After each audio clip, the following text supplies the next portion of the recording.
हे परमात्मा, हे भागवत स्वरूप भगवान, हे प्रभु, એવું શ્રી નારાયણનું નામ અમને પ્રાણ પ્યારું છે. પ્રભુ શ્રી નારાયણનું નામ અમને પ્રાણ પ્યારું છે. હે પરમાત્મા,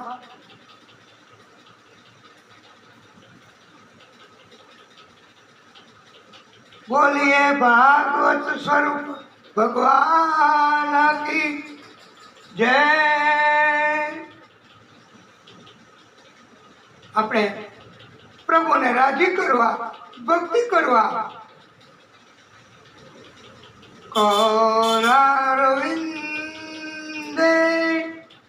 નમોદારવિંદમ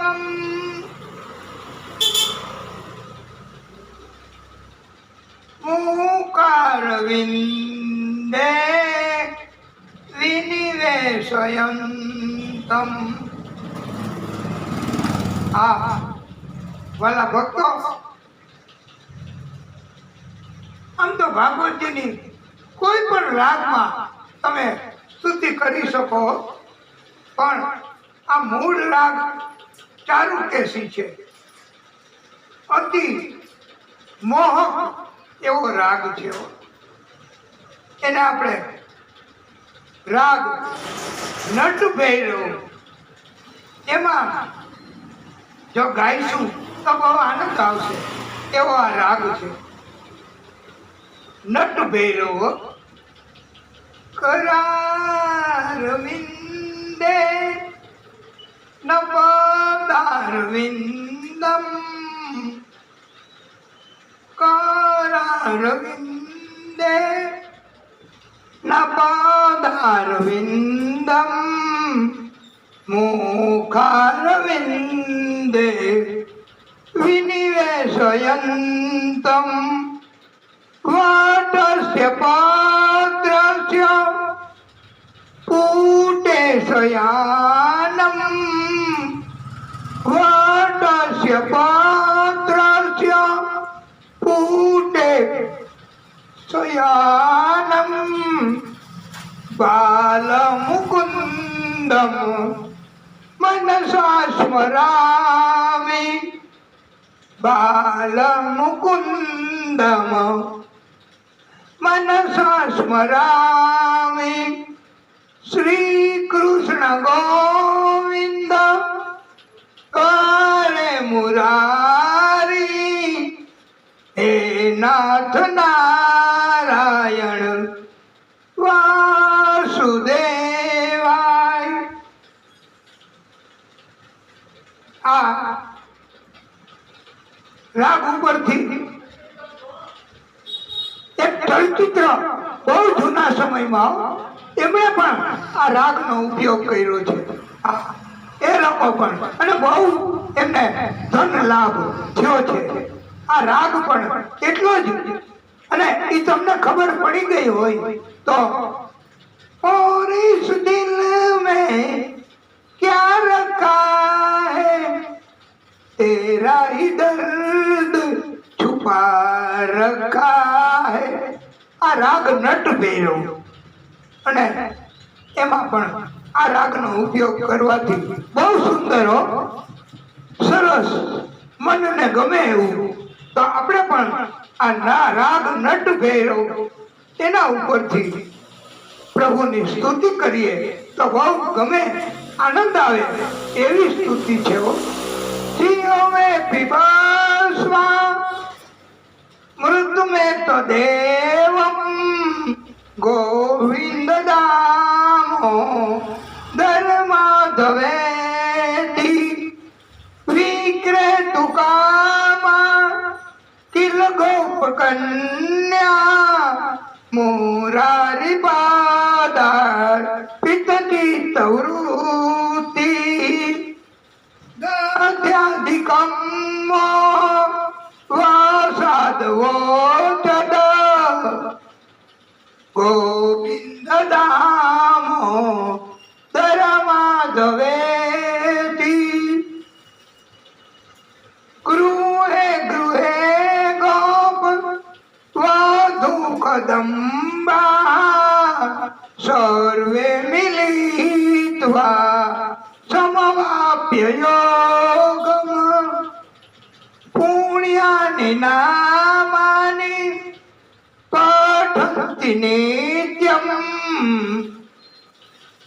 ગોવિંદ દામો ધર્માધવેતી સુખમ શયાના નિલયે નિજેપી નામાનિ વિષ્ણો પ્રવદન્તિ માત્ર્યા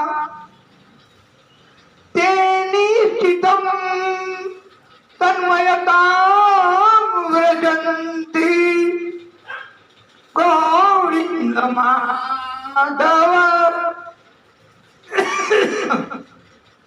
ગોવિંદ દામો ધર્માધવેતી. આ ચાલુ કે છે નટ ભૈરવ રાગ. એનું આપણું જે આપણે ગીત કીધું ને ચલચિત્ર વાળાનું, દિલ ને યાદ કી પૂજા કી હૈ, દિલ ને યાદ કી પૂજા કી હૈ, प्यार का नाम पूजा रखा है, प्यार का नाम पूजा रखा है. ત્યાં રાગ નટ ભૈરવ એના ઉપરનું જીવે સદૈવ ભજ સુંદરાણી, જીવે સદૈવ ભજ સુંદરાણી, નામાની કૃષ્ણસ્ય મનોહરાણી, સમસ્ત ભક્ત વિનાશનાની, ગોવિંદ નામો ધર્માધવેતી, ગોવિંદ નામો ધર્માધવેતી. સુખાવસાને ઇદમેવ સારમ, દુઃખાવસાને ઇદમેવ જ્ઞેયમ, દેહાવસાને ઇદમેવ જાપ્યમ, ગોવિંદ દામો ધર્માધવેતી. શ્રી કૃષ્ણ રાધા ગોકુલેશ, શ્રી કૃષ્ણ રાધા વર ગોકુલેશ, ગોપાલક ગોવર્ધન નાથ વિષ્ણુ, જીવે પિબસ્વ મૃત મેં તદેવા, જીવે પિબસ્વ મૃત મેં તદેવા, ગોવિંદ દામો ધર્માધવેતી. જીવે રસકે મધુર પ્રિય સત્યમહિત ત્વામ પરમં વદામિ. વર્ણયેથા મધુરાક્ષરાણી, વર્ણયેથા મધુરાક્ષરાણી, ગોવિંદ દામો ધર્માધવેતી. ત્વમેવ યાચે મમ દેહી, જીહવે સમાગતે દંડ ધરે કૃતાંતે, વક્તવ્યયમ મધુરમ શુભાખ્યા, ગોવિંદ દામો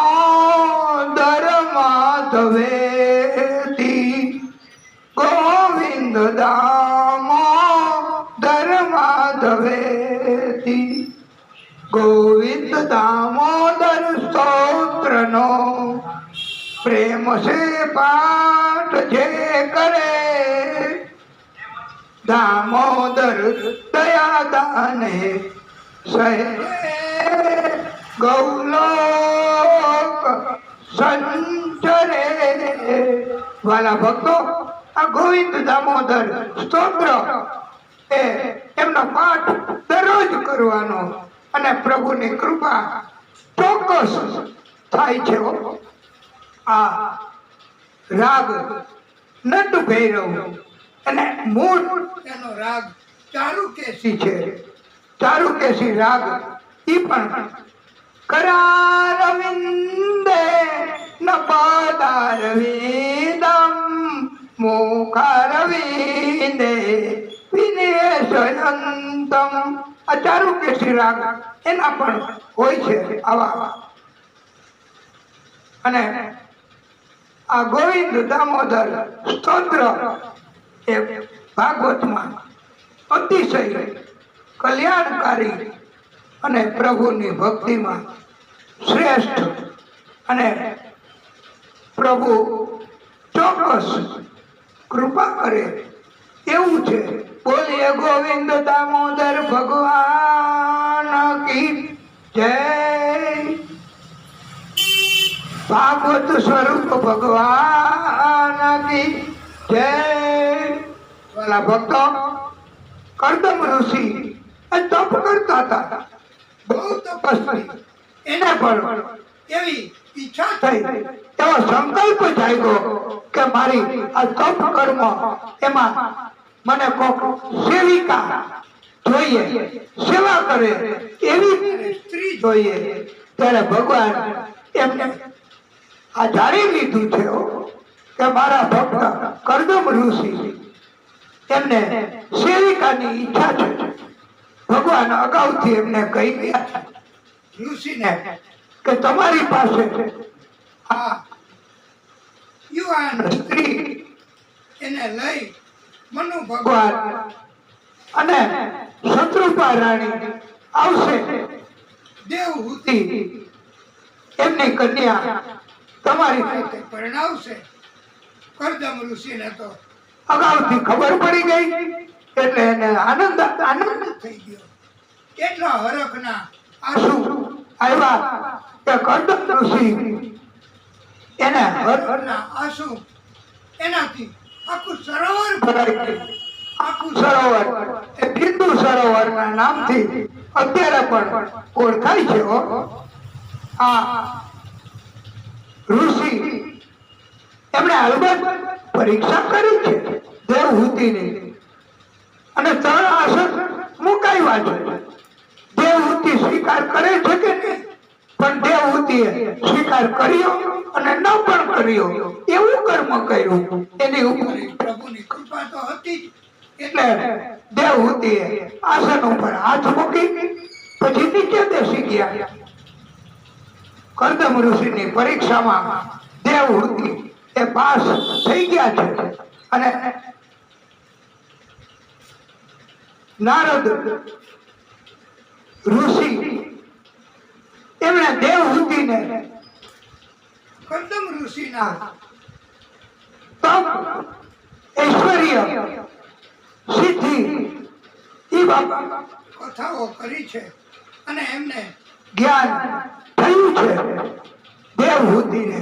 એટલે મનથી દેવહૂતિ એ કર્દમ ઋષિને વરી ચૂક્યા છે.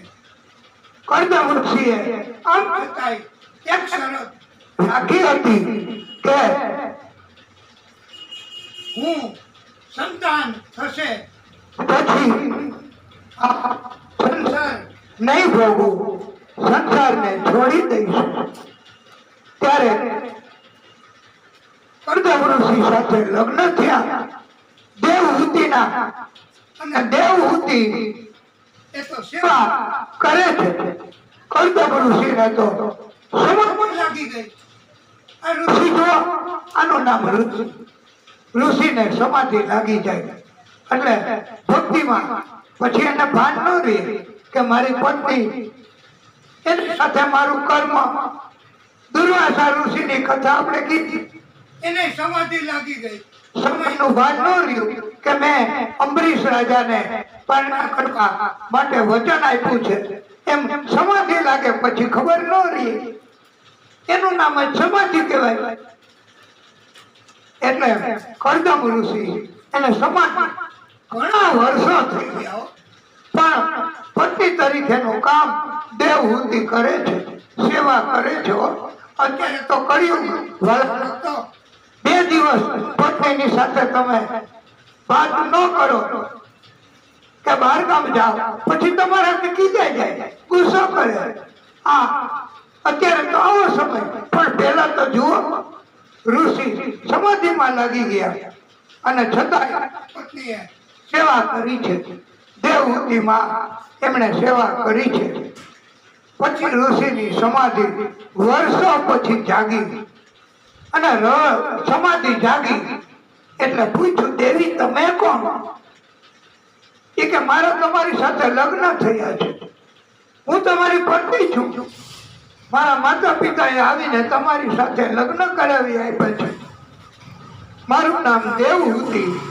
અને ત્યારે કરદમ ઋષિએ કીધું, તમે આટલી બધી સેવા કરી મારી અને આશ્રમની, તો તમે માગી લીધી, તમારે શું જોઈએ? આ સતયુગની વાત છે, ભાગવતની વાત છે, પણ અત્યારે તો તમે ગમે એટલું કરો, દીકરી સાસરે ગમે એટલું કરે તોય એને જશ, વહુને જશ ન આપે.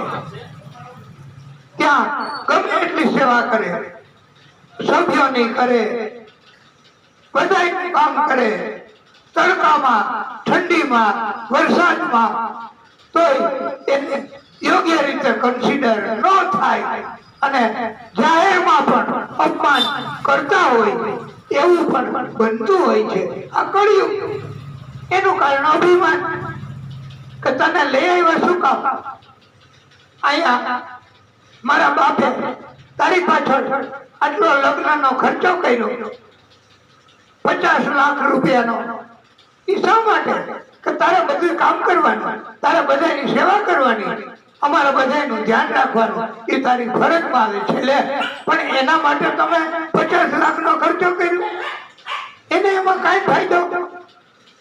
એ તો તમારી સાથ જાળવી રાખવા, અને તમે છતાંય અભિમાન કરો અને તમે એને પત્ની તરીકેનો દરજ્જો, પત્ની તરીકેનું માન, પત્ની તરીકેનું સન્માન, પત્ની તરીકે તમે એમની સાથે આ શાસ્ત્ર મુજબ, વેદ મુજબ એનું તમે પાલન ન કરો અને પત્નીના માવતર પક્ષ એની હાજરીમાં તમે એને ગમે તેમ બોલો, તો એ પણ તમારો એક અપરાધ જ કહેવાય, અમારો અભિમાન જ કહેવાય. તો એનું ફળ તમારે ભોગવવું જ પડે. અભિમાન એનું ફળ યોગ્ય આવતું જ નથી. પણ દેવહૂતિ એમની ઈચ્છા, કરદમ ઋષિએ પૂછ્યું છે, એનું નામ ઋષિ કહેવાય. કે ઋષિ સામેથી પૂછે કે તમારે શું જોઈએ? અને અત્યારે બધાયનું આવું નથી હોતું, અભિમાન. ઘણા તો પત્નીને દરરોજ પૂછતા હોય છે કે આજે તારી ઈચ્છા શું છે? સાંજ પડી ગઈ અને હું અત્યારે ફ્રી છું, નવરો છું, તો તારી ઈચ્છા હોય એ કે, તો પત્ની એમ કે આજે જમવાનું મોડું થશે, મેં કઈ બનાવી શકી નથી, મારે આ સત્સંગમાં જવાનું થયું એટલે. તો પતિ એમ કે હાલો આપણે બધાય બહાર જમવા, તમને બધાને હું આનંદ કરાવું. આવી રીતે કળિયુગમાં આનંદ તો કરાવે જો, પણ અપેક્ષા કેવી રાખે કે બદલામાં તારે નોકરાણી તરીકે કામ તો કરવું જ પડશે ભાઈ, સન્માન નહીં હો તો અબ દિયા તો ફિર વસૂલ ભી કરતે હૈ. એનું નામ કળિયુગ. અને શું કરે પત્નીઓ, આ સ્ત્રીઓ, એમને તો જેમ હોય એમ, એકવાર પાછું માવતર ને ત્યાં તો હવાય નહીં, માવતર તો પાછા સ્વીકારે અને નોય સ્વીકારે. પણ કળિયુગમાં એવું નથી હોતું. કળિયુગમાં તો માવતર સામેથી ફોન કરીને કહેતા હોય કે હાલો કેમ બરાબર રાખે છે ને, કાંઈ અભિમાન તો નથી કરતો ને, અને એવું લાગે તો તું અહીંયા આવતી રહેજે હો. તારા બાપની પાસે હજી આર્થિક, માનસિક અને શારીરિક બહુ શક્તિ છે જ. તું મૂંઝાતી નહીં, હું તારું જીવનભર ધ્યાન રાખીશ, તારું હિત જાળવીશ. એવું ઘણા મા બાપ પણ આટલી બધી લાગણી દીકરીઓ તરફ રાખતા હોય. એ સારું હોય કે ન હોય એ તો પછી ભગવાન નક્કી કરે, શનિદેવ નક્કી કરે, એ આપણે નક્કી ન કરવાનું હોય. અને ઘણા માવતર એમ હોય કે હું દીકરીને ન સાચવી શકું, તારે બેટા જેમ રાખે એમ રહેવું, અપમાન કરે તો અપમાન તારે સહન કરવું અને ધીરજ રાખવી. આજ નહીં તો સમય જાય પછી સારું થઈ જશે. એટલે આવી રીતે પણ ઘણા મા બાપ દીકરીને સાસરે હોય ત્યારે પણ સલાહ આપતા હોય છે, સંસ્કાર આપતા હોય છે. કરદમ ઋષિએ આ પત્નીની ઈચ્છા પૂરી કરવા માટે તપના બળથી દિવ્ય વિમાન એનું સર્જન કર્યું. એ વિમાનમાં કાંઈ ન ઘટે, જે કઈ આખું કહેવાય વિમાન, પણ એમાં આખો શહેર બધી સગવડતા એમાં. આપણે તો એક પંખો ન હોય અને અભિમાન કરતા હોય. અને એ વખતે આ ઋષિ દિવ્ય વિમાન, એટલી બધી સગવડતા કે બીજે ક્યાંય ન હોય એવું સુખ કરી આપ્યું. આ પત્નીની ઈચ્છા પૂરી કરવા માટે કરદમ ઋષિએ અને કપિલ સ્વરૂપે ભગવાન એના ગર્ભમાં રહ્યા છે. ભગવાન એમને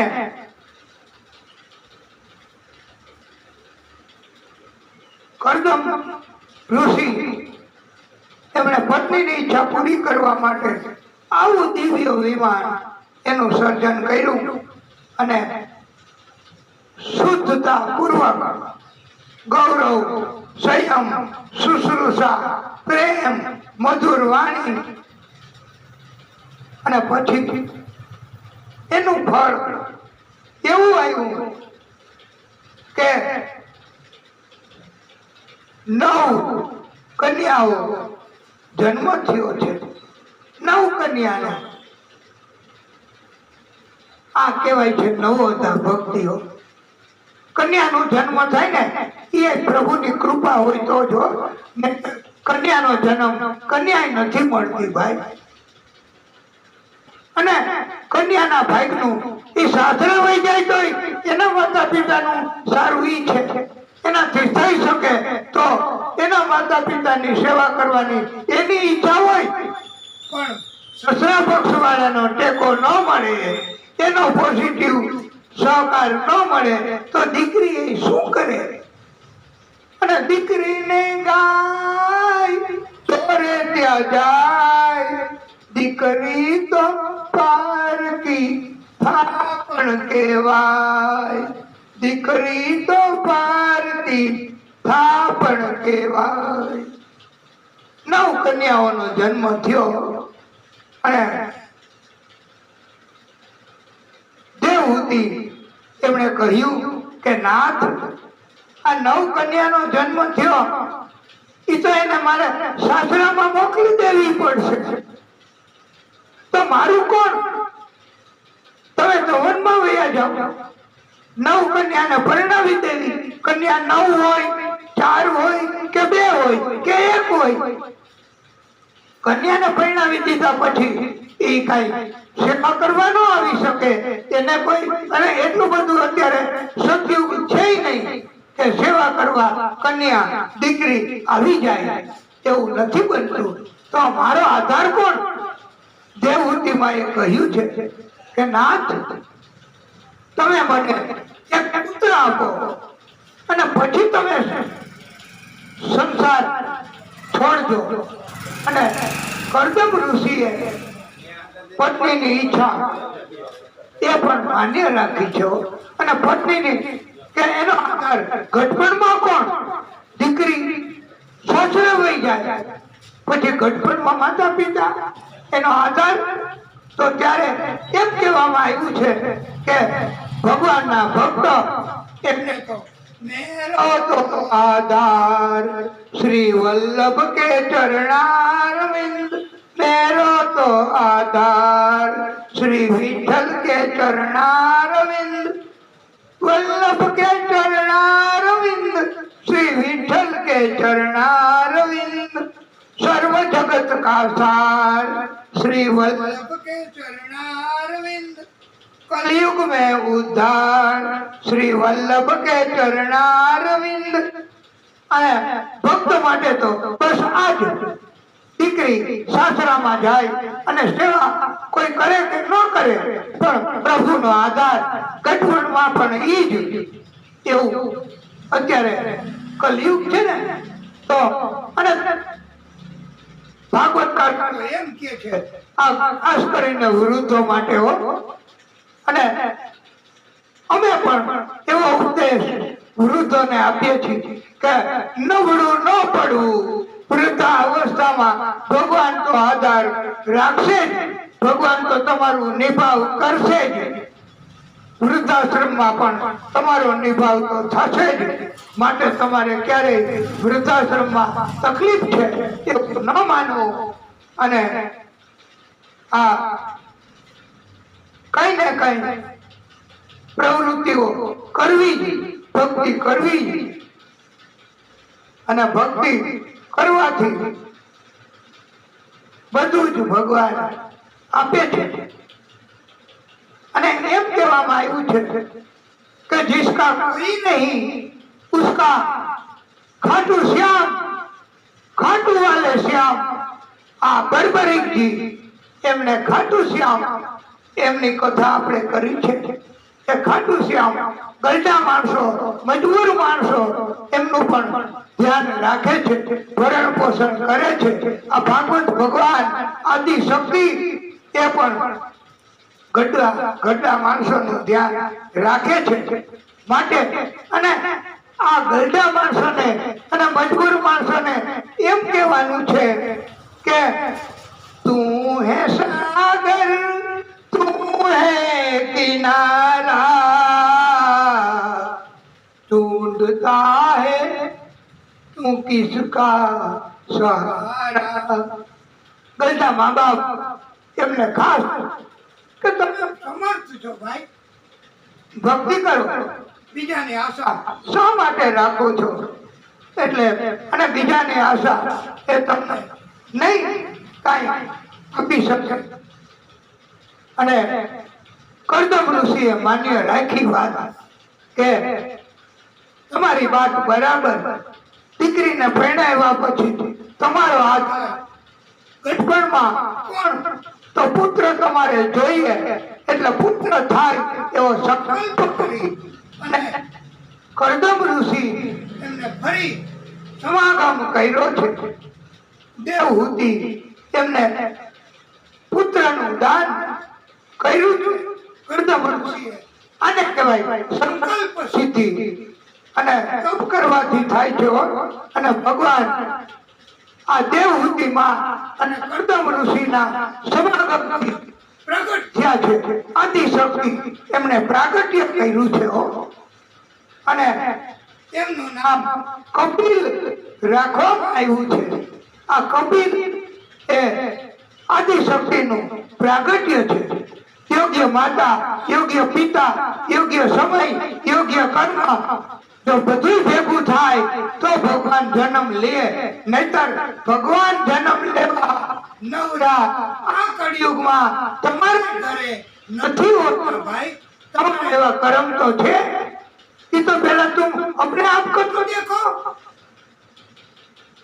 फिर भगवान से मांगो तुमको तो सब कुछ चाहिए लेकिन तुम्हारी भक्ति वो तो इतनी है અને ભક્તિ જો હોય તો ભગવાનની શું જરૂર ભગવાન એની મેળે આપે છે એટલે ભગવાને પોતે આદિશક્તિ પોતે કર્દમ ઋષિ અને માતા દેવહૂતિ એને કોઈ પણ માને પુત્ર તરીકે જન્મ ધારણ કર્યો છે અને એનું નામ કપિલ રાખ્યું છે. કપિલ સ્વરૂપે પ્રભુ આદિશક્તિએ પ્રાગટ્ય કર્યું છે. આવી રીતે કપિલ ભગવાનનો આપણે કથાના માધ્યમથી જન્મ કરાવ્યો છે. વાલા ભક્તો, કપિલ એમણે એની માં દેવહૂતિને ગઢપણમાં અંત સમયે પણ પુત્રએ માતાને બોધ આપ્યો છે. એનું નામ ભક્તિ, એનું નામ જ્ઞાન. જ્ઞાન વધે અને જ્ઞાન હંમેશા ઉપરથી નીચે આવે. વ્યાસાસન ઉપર બેસો અને પછી નીચે શ્રોતાએ બેસવાનું, તો કથા એનું જ્ઞાન થાય. નહીતર કથાનું જ્ઞાન થતું નથી.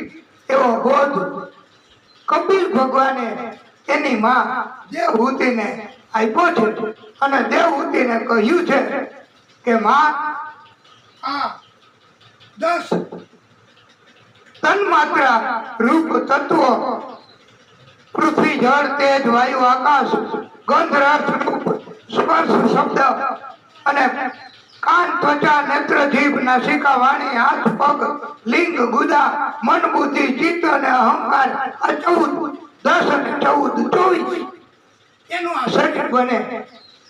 અને એમાં એક તત્વ જે પરમાત્મા સ્વરૂપ એ આવી જાય તો એને ચિત્ત તત્વ પણ કહેવાય છે. તો આ મનુષ્યનો દેહ જીવ બને છે અને એમના માટે ભક્તિ કરવી, યોગ અભ્યાસથી મનને સ્થિર કરી શકાય છે. મનને નિર્મળ શુદ્ધ કરી શકાય છે. એ યોગ. આ કૃષ્ણ બહુ યોગેશ્વર ઈશ્વર હતા હો, અને યોગ કરતા એટલે અને આ કસરત કરવી તો કસરત છે. એ કઈ યોગની વ્યાખ્યામાં નથી આવતું, પણ ભક્તિ જ્ઞાન વૈરાગ્ય એનાથી યોગ થાય છે. કપિલને કહ્યું છે કે શરીર એનો ભરોસો રાખો નહીં. હે માતા, આ દેહ ક્ષણભંગુર છે અને એનો ભરોસો નથી રાખવાનો. ક્યારે આ દેહ છોડી દેવો પડે. એટલે આ દેહ એને કાચી માટીનું કોળિયું કહેવામાં આવ્યું છે. કાચી રે માટીનું એ કોળિયું આકાશ જબકી જબકી કીને બુઝાવાનું રે, જબકી જબકીને બુજાવાનું રે. જાનકીનો નાથ પણ એ જાણી રે શક્યો નહીં. જાનકીનો નાથ પણ એ જાણી રે શક્યો નહીં. રામજી પોતે એને ખબર નથી, એ જાણી નથી શક્યા. કાલ સવારે શું થવા થવાનું, એ કાલે સવારે શું થવાનું. એ ભવસાગરનો એ નહીં રે ભરોસો. ઘડી મોટ ઘડી ફરતી લેનું દેનું લખ્યું લલાટે, અહીં ને અહીં ચૂકવવાનું રે, અહીં ને અહીં ચૂકવવાનું રે. કપિલ ભગવાને કહ્યું, હે માતા, આશા એ હંમેશા ઠગારી નીવડે છે. આશા રાખવી નહીં. અને દેહ કમજોર બને તો કોઈના ટુકડા ઉપર જીવવું નહીં. ગઢપણ આવે, દેહ કમજોર બને તો સંતાનો પણ યોગ્ય રીતે ન રાખે અને રોટી ટુકડો ફેંકે અને અપમાન કરે તો આવું જીવન ન જીવવું. એમ કપિલ ભગવાને માતા દેવહૂતિને બોધ આપ્યો છે કે પોતે પોતાની રીતે સમર્થતા કેળવવી. ભક્તિ કરવી અને પ્રભુ ભક્તિથી રાજી થઈ બધું આપી દેશે. માટે એમ કહેવાનું છે કે જીવવાની આશા છોડી દેવી. ભગવાનની ઈચ્છા થાય એમ ભગવાન મૃત્યુ આપશે અને જીવાડશે. મારે તોય તમે, તારો તોય તમે, હે પ્રભુ અમે તો તમારા. આવું જ શીખવું છે. કપિલ ભગવાન એમણે ગંગા સાગરમાં પણ તપ કર્યું છે અને ત્યાં પણ પોતે પોતાનું જીવન પસાર કર્યું છે. આ કપિલ ભગવાન દિવ્ય કથા આપણે આ કથા શનિદેવને સંભળાવી છે ને, એટલે કથા જરાક વિસ્તારથી કહેવાની એવું આપણો સંકલ્પ છે. માટે થોડુંક કોઈ મોડું થાય કથા વધારે સાંભળવી. એટલે સાવિત્રી એની કથા કરી છે. એ સતી સાવિત્રી એ વડનું પૂજન કરતી અને એના પિતા રાજા અશ્વપતિ હતા. એને ગાયત્રી માની ભક્તિ કરી છે અને ગાયત્રી માં એમને વરદાન માંગ્યું કે માં મને એક દીકરી આપો. ત્યારે તમારા જેવી, ત્યારે ગાયત્રી માએ કહ્યું મારા જેવી તો કોઈ ન હોય, હું પોતે આવીશ. એટલે ગાયત્રી માએ આ અશ્વપતિ રાજા એમને ત્યાં દીકરી થઈને જન્મ લીધો. ઈ આ સતી સાવિત્રી એ દીકરી એમણે વડનું પૂજન કર્યું. પોતાના પતિ તરીકે સત્યવાનને પસંદ કર્યા.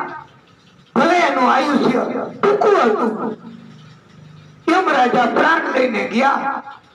સતી એમની પાછળ અને નિહારિકા આવે આકાશ મંડળમાં. ત્યાં બહુ આગું એવા ઉષ્ણતામાન કે ત્યાં જીવ શક્ય જ નથી. એટલે યમરાજાને એમ હતું કે આ સ્ત્રી હમણાં મરી જશે, બળી જશે. નિહારિકાનો રસ્તો બહુ આગ ઉષ્ણતામાન વાળો. એટલે પણ આને કઈ થયું નહીં. એ તો ખુદ ગાયત્રી સ્વરૂપ, એમને ક્યાં કઈ થાય. અને પછી યમરાજાએ માફી માંગી કે આપને શું જોઈએ. ત્યારે સાવિત્રી દેવી એમને કહ્યું કે તમે મારા પતિ એના પ્રાણ મને પાછા આપો. અને યમરાજાએ એના પતિ સત્યવાન એના પ્રાણ પાછા આપ્યા અને ઈ પ્રાણ એના શરીરમાં આરોપિત કર્યા. અને આ સતી સાવિત્રી ત્યારથી સતી કહેવાના. યમરાજાએ પણ એમને નમવું પડ્યું છે. ભક્તિ, તપ, ટેક, નિયમ એનું પાલન તો કરવું, નહીતર કેવી રીતે થઈ શકે આ બધું. એટલે એમ કહેવામાં આવ્યું છે કે વડ સાવિત્રીનું પૂજન આજે પણ બૈરાઓ કરે છે. એ એના પતિનું લાંબુ આયુષ્ય થાય એટલા માટે. અને ત્યારથી આ વ્રતનું નામ વડ સાવિત્રી પૂનમ, વડ સાવિત્રી વ્રત એવું કહેવામાં આવે છે.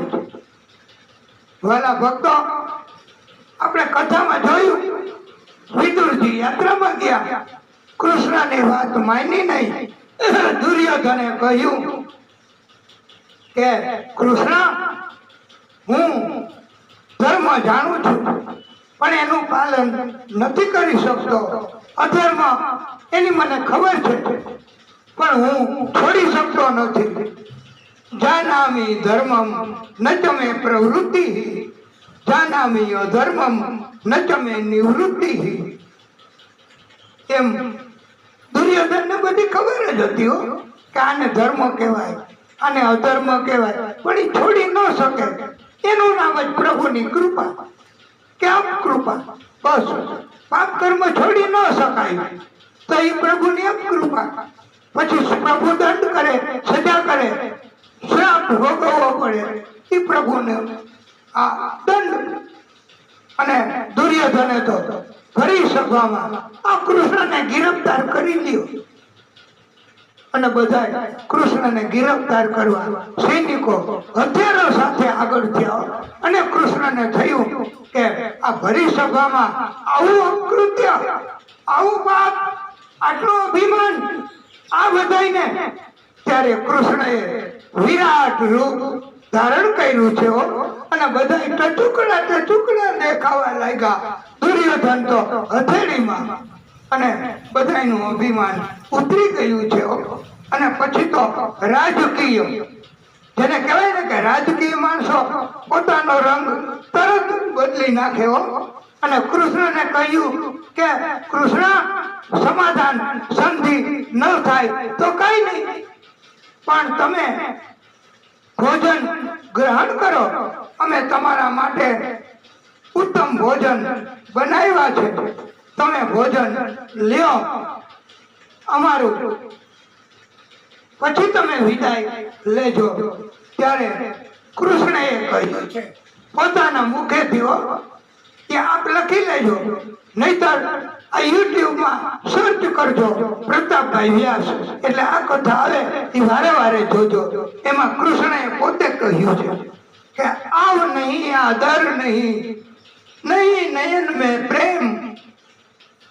હે ભક્તો, વહાં કભી ન જાઈએ, ભલે કંચન વર્ષે મેઘ, ભલે ને ગમે એટલી ભૌતિકતા હોય, સાધનો હોય, કુલિંગ હોય, નોકર ચાકર હોય, તોય ન્યા ન જવું.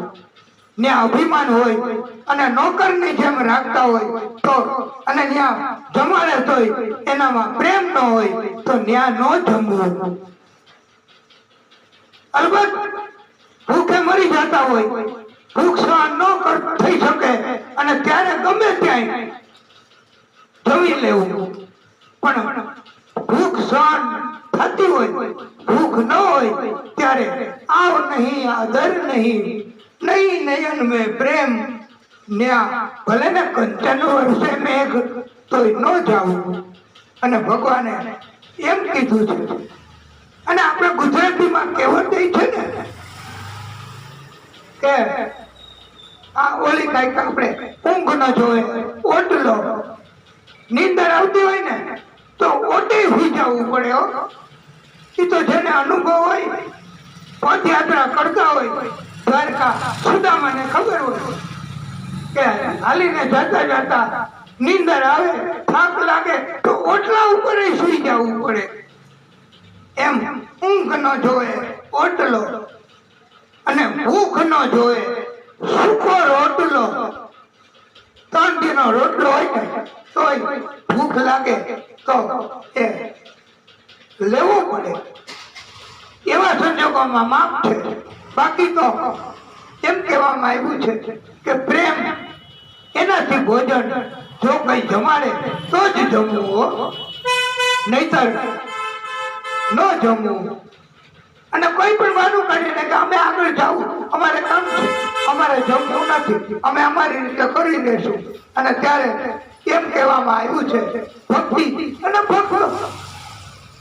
ભગવાન પોતે આ કથામાં માધ્યમથી એવું કહે છે કે સબસે ઊંચી પ્રેમ સગાઈ, સબસે ઊંચી પ્રેમ સગાઈ, दुर्योधन के मेवा त्यागी, दुर्योधन के मेवा त्यागी, साध्वी दूर घर खाई,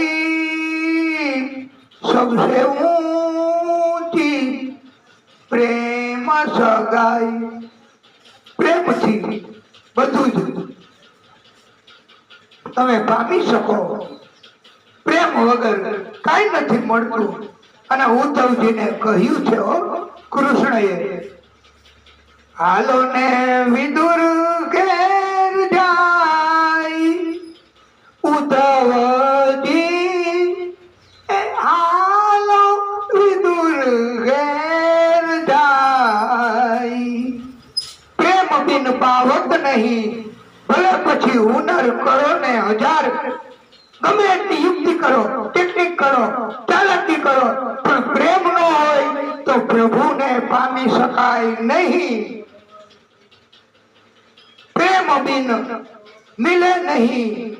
આ નંદ કુમાર ચાલો ને વિદુર ઘેર જાય, બંટીનો રોટલો ને એ તાંજણિયાની ભાજી, બંટીનો રોટલો ને તાંજણિયાની ભાજી, રુચિ રુચિ ભોગ લગાઈ, ઉધવજી ચાર વિદુર ઘેર જાય. ઊંચા ઊંચા મેલો એ દુર્યોધન તણા, રતિપુર સુખના પાઈ, ઉધવજી ચાલો વિદુર ઘેર જાય.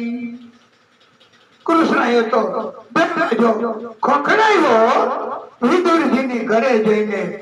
વિદુરજી કૃષ્ણના કાકા થતા હતા. કૃષ્ણને કહ્યું, કાકા દરવાજો ખોલો, મને બહુ ભૂખ લાગી છે. સુરભાદેવી વિદુરના પત્ની સ્નાન કરતા હતા, એકલા હતા. દરવાજાને ખૂટી લગાવી હતી અંદરથી, અને એમણે અવાજ સાંભળ્યો, કૃષ્ણ એ ભૂખ લાગી એટલે દરવાજો ખોલવાનું કહે છે. તો સુરભાદેવી સ્નાન કાર્ય પણ અધૂરું મૂકી દીધું હો, અને વસ્ત્ર પણ પહેર્યા વગર ભાન ભૂલી ગયા. આને કહેવાય ભાન ભૂલી જાવી. ભક્તિમાં ભાન ભૂલી જાય ને ઈ જ સાચું, ઈ જ સાચી ભક્તિ. એવું ભાગવત આપણને શીખવે છે. ભક્તિ કરતા કરતા જો આપણને આપણા કપડાનું ભાન હોય કે મારી આ ઓઢણી એ નીચે પડી ગઈ, ભક્તિ કરતા કરતા આપણને આપણા આ હાથનું ભાન હોય કે આ હાથ મારો આ કઈ જગ્યાએ અગ્નિમાં જાય છે કે ક્યાં જાય છે, એ ભાન હોય તો ભક્તિ ન પહોંચે. વાલા ભક્તો, ભક્તો જ્યારે પોતાનું ભાન ભૂલી જાય ત્યારે જ ભક્તિ વાસ્તવમાં ભક્તિ ગણાય છે, અને ભગવાન તો જ રાજી થાય છે. સુરભાદેવી એના ઉપર ભગવાનને ઊંધો પાટલો રાખીને બેસાડ્યા. આનું નામ ભક્ત. કૃષ્ણ પોતે બેસી ગયા. ભક્ત જેમ કેમ ભગવાન કરે, પણ પ્રેમ હોવો જોઈએ હો. પ્રેમ વગર નકામું છે. એટલે ભક્ત એ ઊંધા પાટલા ઉપર બેસાડ્યા અને કેળા લઈ આવ્યા. કેળાની છાલ ઉતારી કાઢી અને કેળાની છાલ આપવા માંડ્યા કૃષ્ણને. અને કૃષ્ણ પ્રેમથી એના હાથેથી કેળાની છાલ એ તો આરોગ્ય અને એટલા આનંદ થયો ભગવાન કૃષ્ણને બહુ આનંદ થાય છે. છે. ભક્તનો આવો ભોગ આ ગ્રહણ કરવાથી અતિ આનંદ થાય. અને આવા સમયે વિદુરજી આવી ગયા અને કહ્યું કે દેવી, આ તમે શું કરો છો? તમારા શરીર ઉપર વસ્ત્ર નથી, સ્નાન કાર્ય તમે અધૂરું મૂકી દીધું, અને તમે આ કૃષ્ણને કેળાની છાલ આપો છો. કેળા તો નીચે પડ્યા છે બધા. અને સુરભાદેવી એને વિદુરજીએ ઠપકો આપ્યો કે આ તો ભગવાન છે, એને આવી રીતે ન કરાય. પણ ભક્ત છે એને તો ભગવાન છે એવું ભાને નથી હોતું. એનું નામ ભક્તિ હો. એટલે સુરભાદેવી એ તો પછી જાગી ગઈ, સભાન થઈ ગયા, અને એમણે પોતાના વસ્ત્ર પહેરી લીધા. કૃષ્ણનું પિતાંબર પાછું આપી દીધું. કૃષ્ણએ પિતાંબર ઓઢાડ્યું હતું મર્યાદા જાળવવા એટલે. અને પછી તો પ્રભુ એમને ઉત્તમ ભોજન પણ વિદુરજીને કહ્યું. કૃષ્ણએ કે કેળાની છાલમાં જેવો આનંદ હતો એવો આનંદ મને નથી આ ભોજનમાં. તમારા અને કેળાની છાલ એ તો પ્રેમથી ભોજન હતું અને પ્રેમથી ભોજન જમાડે કોઈ તમને તો એ ભોજનમાં તમે શું જમો છો, કેટલું જમો છો એ તમને ભાન ન રહે. અને એનું નામ પ્રેમ ભર્યું ભોજન કહેવાય. અને પ્રેમ ભર્યું ભોજન ગમે એટલું તમે લ્યો ને ડબલ તો પછી રિએક્શન નથી આવતું હો. કે વહેલું જવું પડે સવારમાં ઉઠીને એવું નથી બનતું કે કોઈ રિએક્શન ન આવે. પણ જો ભોજન લીધા પછી અગવડતા થાય તો એમ માની લેવું કે આ ભોજન પ્રેમથી નથી જમાડ્યા. એટલે જમી જમીને બહુ જમ્યા ઈ જમવામાં મોજ પડી એવું જમાડે કે બહુ મોજ પડે. પણ મારા ગોવિંદનો રોટલો જો બચ્યો નહીં. આ રોટલો તો ભગવાને જ બનાવ્યો છે ભૂખને સંતોષવા માટે. તો આ ગોવિંદનો રોટલો જો તમને ન પચે તો ઈ જમવામાં ભોટ પડી, ઈ જમવામાં ધૂળ પડી ભાઈ, ઈ જમવામાં ધૂળ પડી. ભગવાન કૃષ્ણએ વિદુરજી અને સુરભા દેવી એને આશીર્વાદ આપ્યા છે વાલા ભક્તો. અને ભગવાને કૃપા કરી છે. ભાગવતકારોએ બોધ આપ્યો છે કે પ્રારબ્ધ વધે કે નસીબ, અરે પ્રારબ્ધ વધે કે પુરુષાર્થ. ત્યારે એક દ્રષ્ટાંત આપ્યું છે. ઉંદર કાપે કરંડીઓ, સાપ ઉંદરને ખાય, ઉદ્યમ કરતા અવળું પડે, ધાર્યું ધણીનું થાય. તો આ એવો બોધ કે હવે તમે નક્કી કરી શકો કે સર્પ એમને કાંઈ કામ ન કર્યું, કાંઈ પુરુષાર્થ ન કર્યો, કરંડિયામાં કેદમાં હતો અને ભૂખો હતો. તો ઉંદરે કામ કર્યું, પુરુષાર્થ કર્યો, કાણું કર્યું અને સર્પ એને ખાઈ ગયો. સર્પને ઉત્તમ ભોજન મળ્યું, ભાવતું ભોજન, અને કાળામાંથી બહાર નીકળી ગયો, કેદ મુક્તિ થઈ. એટલે પુરુષાર્થ મહેનત એનાથી કાંઈ નથી મળતું અને મળે તો એનાથી કાંઈ નથી કામ લાગતું. માત્ર ને માત્ર પ્રારબ્ધ નસીબ એમાં જે લખેલું અને એના કર્મોથી ભગવાનની કૃપાથી કાંઈ મળે તો એનાથી જ આ જીવ, એનાથી જ આત્માનું કલ્યાણ થાય અને મોક્ષનો માર્ગ આપણને બતાવે. એવા કોઈ ભક્ત, એવા કોઈ સંત, એવા કોઈ ફળ મળે તો એ આપણા સત્કર્મ કહેવાય. એટલે એવો ઉપદેશ આપ્યો છે સદાચારથી, સદાચાર રાખવા, સારું આચરણ કરવું, સંયમ રાખવો, સંસ્કાર સારા સારા મેળવવા, ત્યાગ કરવો. अपनी पास एक रोटी का टुकड़ा तो भी उसमें से आधा टुकड़ा दे दो किसी भूखे को तो भगवान राजी होगा, तो तुम्हारा कल्याण हो जाएगा. भगवान एम के धन थी भौतिक सुख, धन थी तमे बंगलो खरीदी करो, धन थी तमे कार खरीदी करो, धन थी तमे विमान खरीद करी सको. पण वाला भक्तो धन थी तमे भगवान એને ખરીદી શકતા નથી. બંગલો તમે દ્વારકામાં હોય એવો બનાવી શકો, પણ નીંદ એમાંથી નથી મળતી. ધનથી તમે 56 પ્રકારના ભોજન મંગાવી શકો, પણ તમે ખાઈ ન શકો. ડાક્ટરે ના પાડી હોય કે તમારે આ નથી ખાવાનું, તમારે તો કડવો લીમડો અને બસ આવું સુગર કોલેસ્ટ્રોલ વધે એવું નહીં ખાવાનું.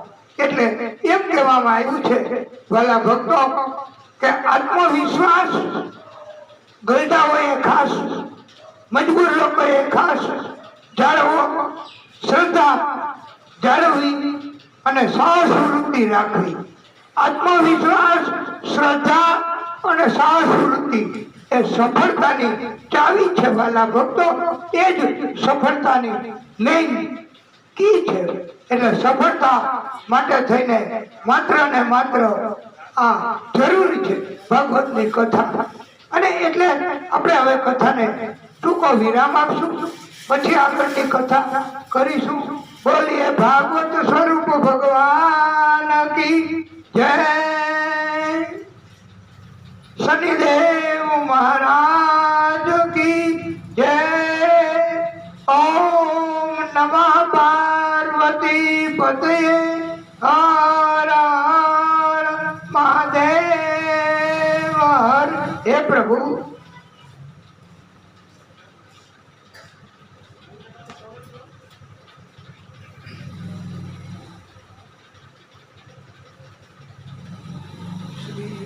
ભાગવત રસપાન ભક્તો સાંભળો ભાવે.